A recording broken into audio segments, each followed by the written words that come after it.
The Jim and Terry Show, feeling ominous vibes. The Middle East is the source. The Jim and Terry Show, safely hobbiting down in the hobbit hole bunker.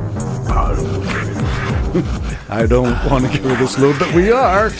By hook or by crook, all of us are involved in this stuff, and I'm wondering particularly about the way this is sort of playing into the apocalyptic Christian worldview.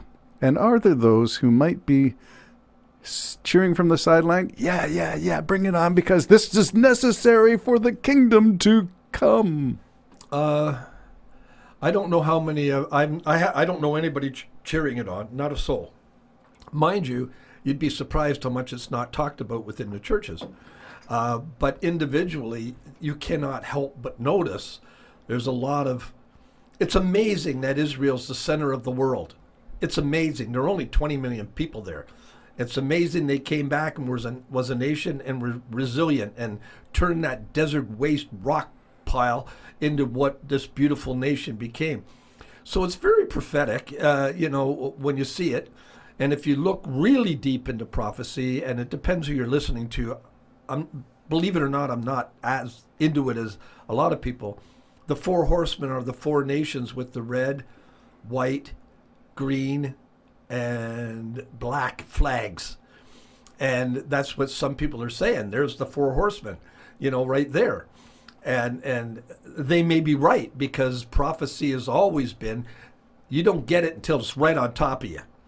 But we are to look at the signs, and I think looking at the signs, you could just for curiosity paste a lot together. Even Trump, quite frankly, the man of fierce continence. Incontinence? The lawless one, the man of fierce continence. The lawless. Depends on who you're asking. Should we get out the diaper jokes? Continence. Is it continence? Continence. Yeah, the man of fierce continence. Countenance. Thank you. Countenance. The lawless one. Yes. The one that will exalt himself above God. So he sort of fits in. That character fits in. He kind of fits in. I'm not saying it's him, but I'm always looking and I'm going, well, there's not a truth in the guy's mouth. He's a liar. I do appreciate that you see these things, and you're holding back. You're saying, I'm not saying it is, but I could see how. Yeah. Yeah, I could just see if anybody, if you had to say pick one at this modern time right now, it's Trump. I mean, pick one to be the mark of the beast, it would be Trump, and maybe his false prophet is Elon. Oh, the mark of the beast, the chip in the head. we can go that way. I'm thinking. Let's talk about the Iron Dome and relate that, maybe swing into the G7 to talk about the Golden Dome or Golden Showers or whatever the heck Trump is trying to sell us now for $71 billion. But let's link that into the apocalyptic end of the world as we know it. But I feel fine because I've got my fresh roasted coffee and I'm having a great conversation after a great breakfast with my good friend. Thank you for Does life get any better?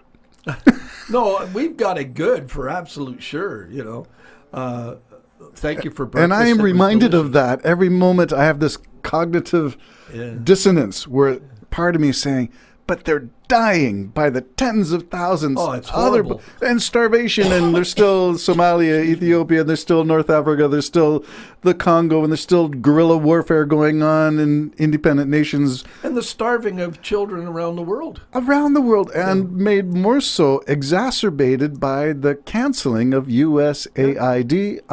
And again, who could have seen all this? And why? It's in storage rooms. Why aren't they saying, okay, release it now? Yep. At any time would be better. You could save. Right now, I think the count's 180 some odd thousand people have died because they don't get that mixture of peanut and whatever that they give the kids and they eat it. Right. That keeps them alive. It may not be the best meal in the world, but it keeps them alive. It's soy and peanut butter or something? Maybe soy and peanut butter or peanuts. It's made with a peanut base. But there it is, just sitting in a warehouse somewhere where people are starving to death, and some of those, some of that medicine's only $12 a day to keep someone alive, and if they don't have it, they die. So thanks Elon, thanks Trump. So here we are sitting having our coffee while all the world is literally Suffering like crazy. fire. Yeah. Yes, suffering, but in some sort of way. And I'm wondering about the end of days then, and how we have the survivalists, the guys who build their bunkers. We're not building in this one. We're using a repurposed fruit cellar. However, there are those who build the nuclear weapon-proof bunkers, who train with their rifles out in their backyard shooting cans and go through these military drills for the end of the world. Well, I always kind of laugh at that because how long do you have to wait before you come out? You're all dead.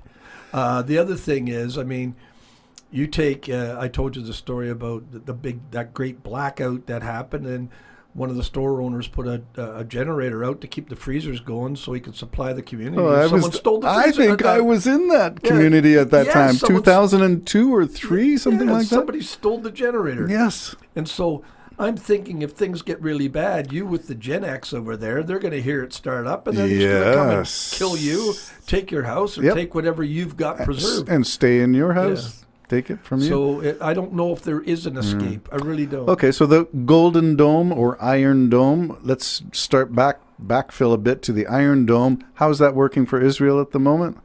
It's working pretty good. I mean, some of it's getting through. Some of it. Now, the Golden Dome, I wonder about that, Terry. I heard someone say that Carney's ready to invest in that.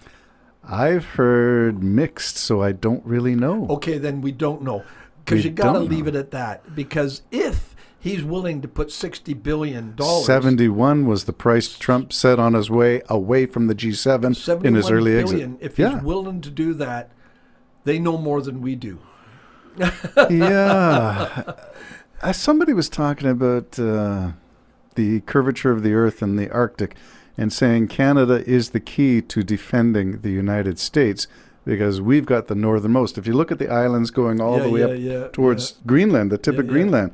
So you put some forward-looking, we bought that Australian over-the-horizon radar system. Yeah. I think as a way of saying we're trying to find a way on our own without NORAD. Yeah, and the sad thing is again, because of the stupidness of Trump, Canada's cooperation would be greatly appreciated in protecting the United States. Wouldn't it be wonderful to say words like that? Well, we should remind the United States we don't have nuclear silos and everything. No. So those rockets are going to go to you. And if you're going to intercept them, it's going to be above us. Yeah. So why you want to cause trouble with Canada doesn't make any sense at all. And it's like they said, I think it was someone was interviewed on one of the news networks said, the faith is gone in the United States. Canada can't trust you. And all the allies are all talking about how they can't trust America, all because of one man's idiotic ego. But we got to remember there are 70 some odd million, close to 80 million who voted for that guy, knowing what we knew from the first Trump administration. Yeah, and that's disappointing. And it to me, it's almost biblical in itself. Like you're just going to ask for your own destruction. It was like, as I said, when Samuel, God said to him, no, they haven't rejected you, Samuel. They've rejected me, and give them their king. But tell them what the king's going to do. Trump told everybody what he was going to do if you made him king, and you went and made him king. And if you don't think he's king, you're fooling yourself. He's the king. All right, so if modern United States is biblical Israel and Trump is the one elevated to the king, what is the real nation of Israel doing? Well, I don't believe that. I don't believe the United States is the new Israel like some religions do believe. Yes. I believe Israel's Israel, and it's going to be there because it says Christ is going to come back in the Mount of Olives. And there's only one Mount of Olives. Or Zion or whatever it is, and the mountain's going to split. No, he's not coming back. Is that a reference to a bunker buster being dropped? Oh, maybe, but mountain's going to split. I don't know. A pillar of smoke. Did you see that smoke going up on that bomb they just let off yesterday? So, okay, to wrap things up, we were talking about the Golden Dome being Trump's offer, but at an inflated price as he got on his plane and left the G7 conference. We haven't talked about whether the G7 was a success or failure for Canada and/or Mark Carney.